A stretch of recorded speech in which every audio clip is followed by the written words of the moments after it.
Hello viewers, welcome to show times wow. இன்றைக்கி நம்மளோட show டைமில் ரொம்பவே சூப்பரான டேஸ்டியான எக் கிரேவி எப்படி பண்ணலான்றது தாங்க இந்த வீடியோவில் பார்க்க போகிறோம். அதை பார்க்கறதுக்கு முன்னாடி இது வரைக்கும் என்னோடய சேனலை சப்ஸ்கிரைப் பண்ணாதவங்க சப்ஸ்கிரைப் பண்ணுங்கள், லைக் பண்ணுங்கள் அண்ட் உங்களோட ஃப்ரெண்ட்ஸ்க்கும் ஷேர் பண்ணுங்கள்.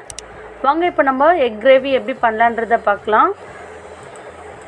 ஃபஸ்ட் நம்ம எக் கிரேவி பண்ணுறதுக்கு நம்ம எக் லைட்டாக ஃப்ரை பண்ணி எடுத்துக்கலாம். அதுக்கு ஒரு 2 டேபிள் ஸ்பூன் அளவுக்கு ஒரு பேனில் ஆயில் எடுத்துக்கோங்க. ஆயில் ஃபஸ்ட்டு நல்லா ஹீட் ஆகட்டும். ஆயில் ஹீட் ஆன உடனே அதில் 1 டீஸ்பூன் அளவுக்கு மஞ்சள் தூள்,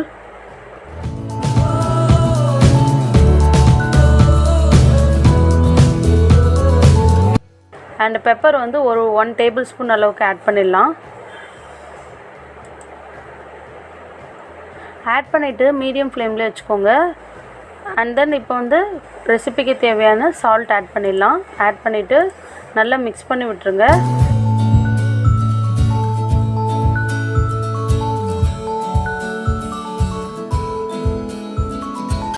இப்போ நான் ஆல்ரெடி எக் பாயில் பண்ணி இந்த மாதிரி ஆஃபாக கட் பண்ணி வச்சுருக்கேன். இதை நம்ம இந்த ஆயிலில் ஃப்ரை பண்ணிடலாம்.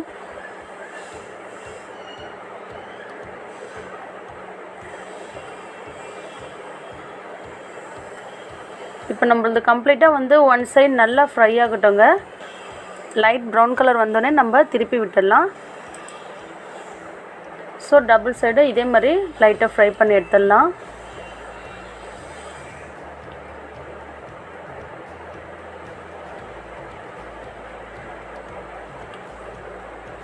பார்த்திங்கன்னா எக் 2 சைடும் நல்லா ஃப்ரை ஆகிடுச்சு. இப்போ கிரேவி பண்ணுறதுக்கு ஒரு பேன் எடுத்துக்கோங்க. ஒரு 5 டேபிள் ஸ்பூன் அளவுக்கு ஆயில் எடுத்துக்கலாம்.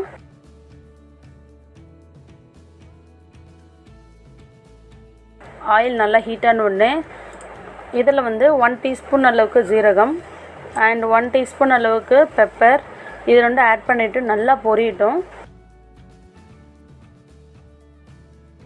இது பொரிஞ்ச உடனே பார்த்திங்கன்னா கொஞ்சமாக கருவேப்பிலை ஆட் பண்ணிடலாம். இதில் நான் நல்லா கட் பண்ணி வச்சுருக்கிற ஆனியன் ஆட் பண்ணுறேன். நான் சின்ன ஆனியன் 3 எடுத்திருக்கேன். பெருசு அப்படின்னா நீங்கள் ஒரு 2 எடுத்துக்கோங்க. ஆனியன் நல்லா கிளாஸி ஆகிற வரைக்கும் இந்த ஆயிலில் நம்ம நல்லா வதக்கிடலாம்.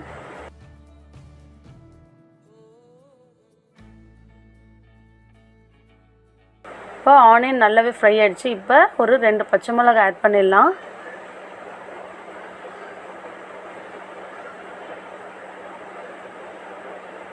ஆனியன் அண்ட் பச்சை மிளகாய் நல்லா வதங்கிடுச்சுங்க. ஒரு 2 டேபிள் ஸ்பூன் அளவுக்கு இஞ்சி பூண்டு பேஸ்ட் இது கூட ஆட் பண்ணுறேன். ஆட் பண்ணிவிட்டு நல்லா மிக்ஸ் பண்ணி விட்டுருங்க.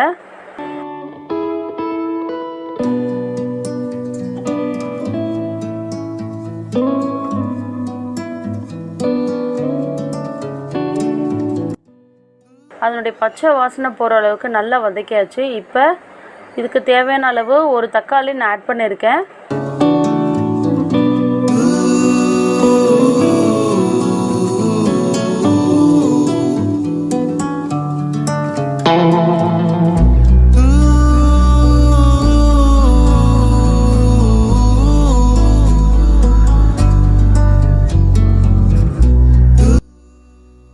இது கூட உப்பு இப்போ தேவையான அளவு நான் ஆட் பண்ணுறேன்.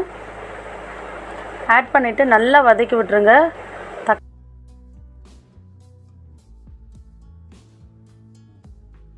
தக்காளி எல்லாமே நல்லா வதங்கிடுச்சு. இந்த டைமில் நான் ஆல்ரெடி ஒரு 1 கப் அளவுக்கு தக்காளியை அரைச்சி வச்சுருக்கேன். அதை ஆட் பண்ணுறோம்.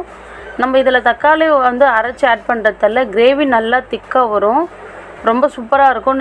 நம்ம ரைஸ்க்கு மட்டும் இல்லாமல் இட்லி, தோசை இந்த மாதிரி எதுக்கு வேணாலும் நம்ம நல்ல திக் கிரேவியை இது வச்சுக்கலாம்.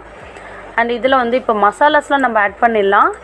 1 டேபிள் ஸ்பூன் அளவுக்கு garam masala and 1/2 table spoon அளவுக்கு ரெட் சில்லி பவுடர். ஏன்னா நம்ம ஃபுல் அண்ட் ஃபுல் இதை பெப்பர் வச்சு தான் பண்ண போகிறோம், எக் பெப்பர் கிரேவி. ஸோ அதனால நம்ம ரெட் சில்லி பவுடர் கொஞ்சம் ஆட் பண்ண போதும். ஆட் பண்ணிவிட்டு நல்லா மிக்ஸ் பண்ணி விட்டுருங்க. அந்த தக்காளி அதனுடைய அந்த தண்ணி போயிட்டு நல்லா திக்காக வரும். இந்த டைமில் ஒரு 2 டேபிள் ஸ்பூன் அளவுக்கு பெப்பர் ஆட் பண்ணிடலாம்.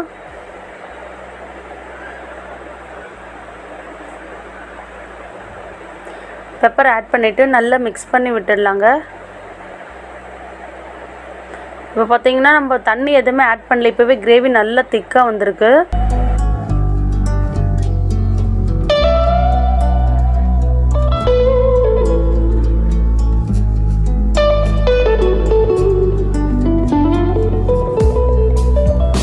ஒரு 1 டேபிள் ஸ்பூன் அளவுக்கு ஜீரக பவுடர் ஆட் பண்ணிவிட்டு நல்லா மிக்ஸ் பண்ணி விட்டுருங்க.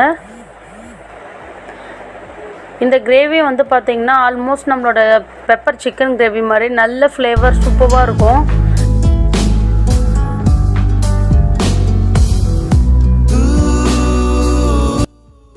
இப்போ பார்த்திங்கன்னா அந்த தக்காளியில் இருக்கிற தண்ணி எல்லாமே நல்லா வந்து இந்த ஆயிலே வந்து சுண்டி கிரேவி வந்து நல்லா திக்காக வந்திருக்கு.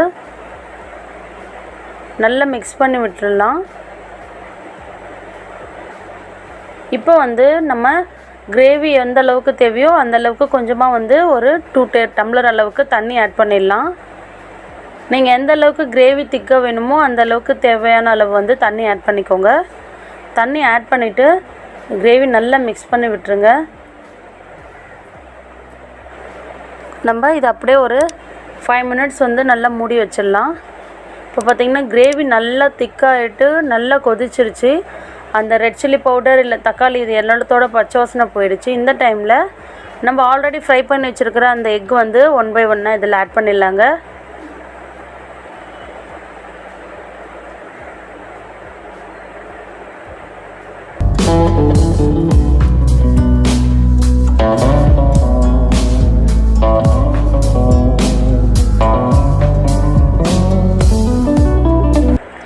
ரொம்பவே சூப்பரான எக் கிரேவி பக்காவாக ரெடி ஆகிட்டுருக்கு.